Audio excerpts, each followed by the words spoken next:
Hey guys, what is up everybody and welcome to a new video. In this video I want to talk to you about new tech which you might see on your next Triumph motorcycle. So if you are active Triumph user and you are in their database as a client, as a owner of Triumph, so once in a while they're going to send you some emails, and sometimes it can be some promotional emails, but sometimes it can be email where they want your opinion on certain features which they might want to introduce within the next generation of your motorcycle. They ask you some questions, they introduce you some features, they explain you why you might need that feature and how it's going to work on a motorcycle, and then you have to rate how likely you want to have it. In this video I want to focus only on technology because that is what I like. So first one will be Apple CarPlay and Android Auto, and to be honest I would say that Honda been doing that for a while now, and everyone seems to be happy. I don't really understand why other manufacturers try to introduce their own user experience where you can just have the latest and the greatest and make life for everyone easier. So next one will be road sign recognition. Let's say sometimes you can be distracted or you focused on the road situation and you might miss road sign, right? But what Triumph offers to do is that they will, like bike will do it for you, and then they will show it on the screen of the motorcycle. Instead of building a motorcycle and then produce a number of accessories for this motorcycle, for manufacturers usually much more efficient to produce one motorcycle with the same set of features. Again, it's all related to connectivity, so motorcycle is connected to your account. If you live in a warm climate, and you probably don't really need to have heated grips or a heated seat on your motorcycle, but then once in a while you want to go for a trip and you're going to go through the Alps, let's say, and it's going to be September or something like that. So for that trip you need heated grips and you need heated seat, and you're subscribed for, let's say, 1 month. Again, it's not something new in the car world. It's been used by Tesla, for example, so it's pretty much familiar experience for many people. Over-air updates, and there is a simple thing which basically gonna save a lot of your time. So what you're gonna do, again, it's all about connectivity. Your bike is connected to your phone and your phone is your account within the Triumph. Bike will be able to just get the latest update through your phone. Next one is a speed adjusted main beam, and that again feature which I feel can be really helpful. What it does, it adjusts the angle of your headlight. So if you ride slow, so it will make sure that the area in front of you will have more light, and the angle will be wider. But then as faster you start to go, it will adjust the angle of the headlight to make sure that you can see further, and that is basically like smart headlight system, I would say. Again, it's already available on certain cars and it's been there for years now, and I'm not sure, but I think some BMW motorcycles have it. A matrix headlight, and that is again, let's say, continuation of the previous technology, or like one of the variations of previous technology. For example, if you have oncoming traffic, so what it's going to do, it will dip the light on that side, but same time on your side of the road you still have active light, and it's basically covering all area in front of you. Tire pressure monitoring system. So what it does, it allows you to adjust alert threshold. The reason why is because sometimes you want to deflate tires intentionally because you're gonna ride in, let's say, in the sand or some other conditions and not be bothered by any sort of alerts. Variable travel twist grip. So how much twist you need to achieve the full throttle, and that can be helpful in certain conditions such as city ride or highway. So on highway you don't really need that much twist, right? So it is a highway, so you basically go straight. So in this situation you have just a little bit twist to get a full throttle. And if you ride in a city, you have to be more gentle with the throttle, right? Because again, it is a city. So that's where you have more twist. So the next one is automatic clutch. It allows you not to engage the clutch lever. So you still need to shift the gears, But if you don't want to use the clutch lever, you don't use it. Same time, if you want to use it, it's still there. It is there for you. Honda last year introduced e-clutch, and that is actually what it is.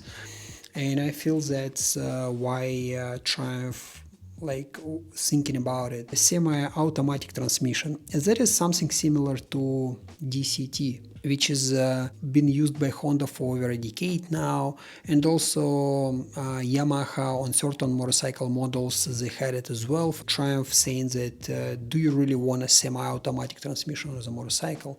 And I feel they might introduce it to bigger models. I don't feel they're going to introduce it to many motorcycles. Taiga 1200 GT Explorer, for example, that's where this kind of semi-automatic transmission can be used. Just my assumption. So next one is the head-up display, and head-up display is again it's technology which been there for years now, especially in automotive world. And you probably saw sometimes on, especially on adventure motorcycles like T7 or BMW GS, they always have this space above their main dash, where you can mount your phone or you can mount your navigation system.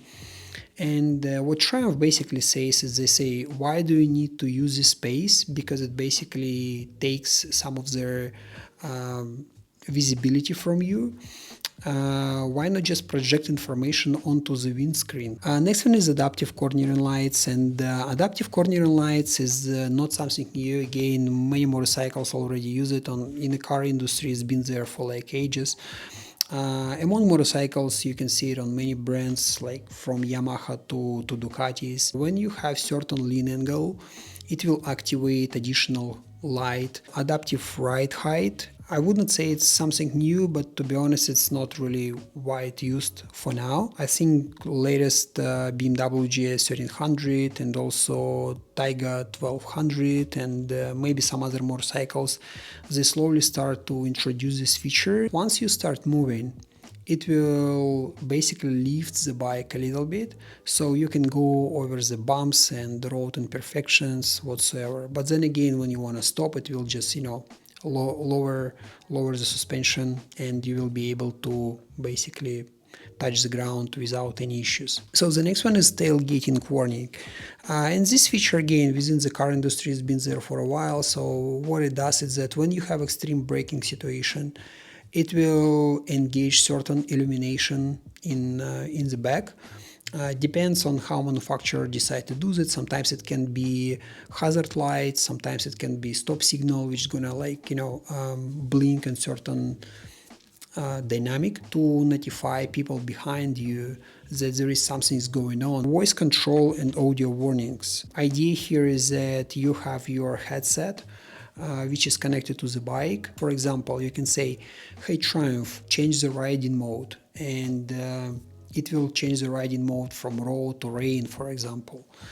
Or you can say that, hey Triumph, activate heated grips. And also other way around, when you ride too fast, let's say when you exceed the speed limit, the bike will send you notifications that you are going too fast. So it will maybe produce some noise or some sound, or maybe it will just say to you that you're exceeding the speed limit for 20 kilometers. So the next one is the active heat management system, and what Triumph offers here is to sort of solution to existing problem which has been there for a while, because some of their Triumph motorcycles are producing too much heat which comes from the engine towards you. And what Triumph says is that they're going to introduce a system which will detect which weather conditions you're riding and what is their outside temperature, let's say.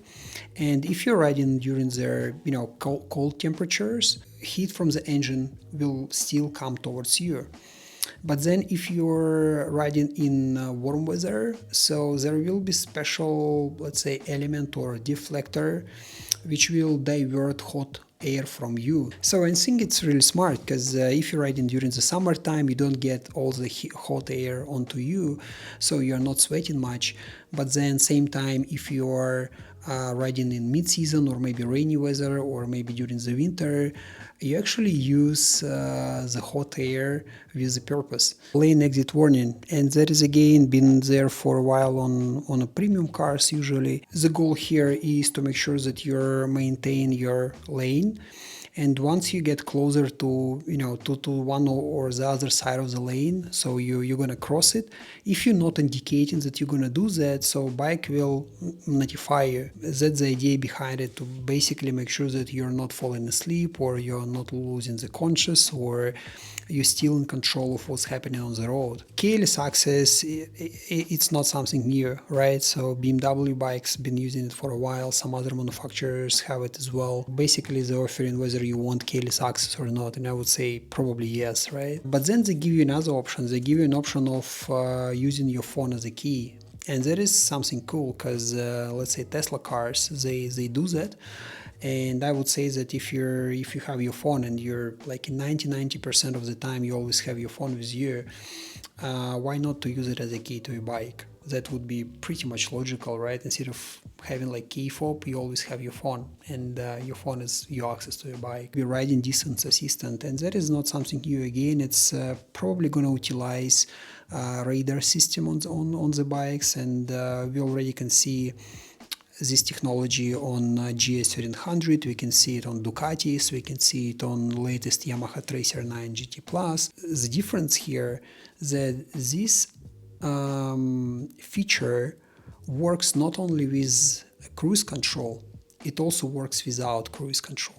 BMW GS1300 recently introduced it with their luggage system. So idea here is that once you leave the bike and you take your key fob with you and you're distant from the bike, let's say for 5 meters or more, so what it does, it just locks the bike completely. Same as the cars, so once you leave the car and you have your key with you, it will just like lock all the doors, and that's it. These are all the features which you potentially can see on a Triumph motorcycle in near future.